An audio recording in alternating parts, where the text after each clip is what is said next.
Hey everyone, hope that you've had a great week. As I'm recapping this week and getting ready for next week, because you're going to get this on Monday, wanting to kind of cover some of the things that I'm seeing with my clients and just in general.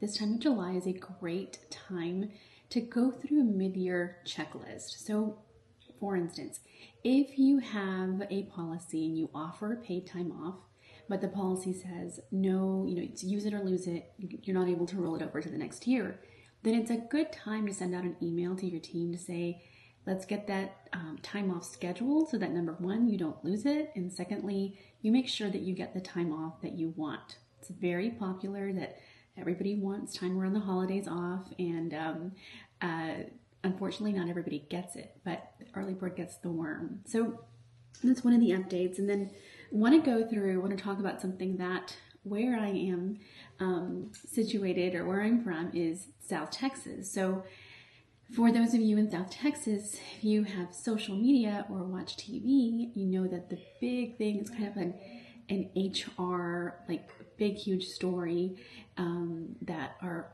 a local restaurant called Delia's, who makes tamales, which is a wonderful delicacy here in South Texas. It's delicious dough, a certain kind of dough. It's a corn-based and cornmeal, and then there's deliciously seasoned meats and cheeses in them. So it's so good. They've grown into a really huge operation.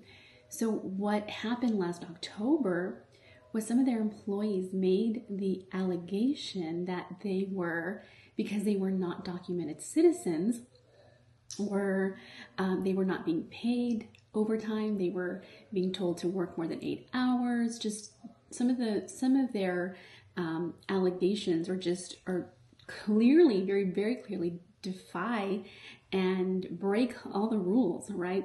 That the Department of Labor has. So, for instance, we're not supposed to be hiring undocumented citizens. So one of the allegations is that they were, I guess they'd be assigning them numbers or coming up with fake social security numbers, which is so wrong.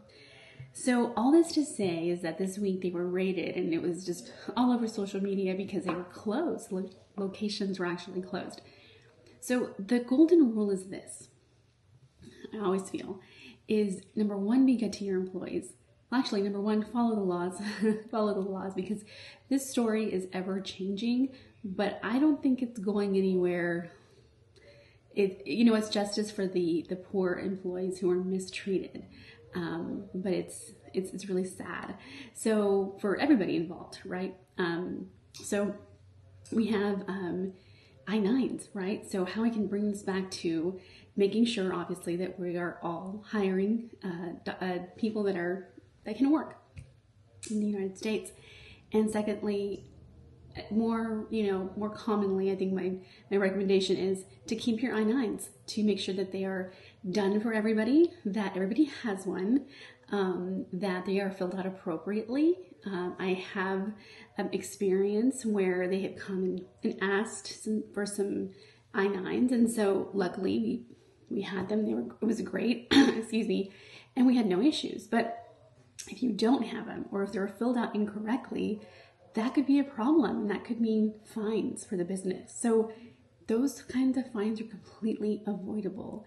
So if you have any questions about how to fill out an I-9, I would love for you to send me an I-9, obviously with some of the social security numbers and all that, that social security number marked out. But for the most part, just to see if we're filling them out correctly, because we mean to do well, I know that, but then sometimes it's obvious mistakes that could be avoided, and that means fines that can be avoided. So I hope that you will take me up on that offer and challenge me, and I'd love to help.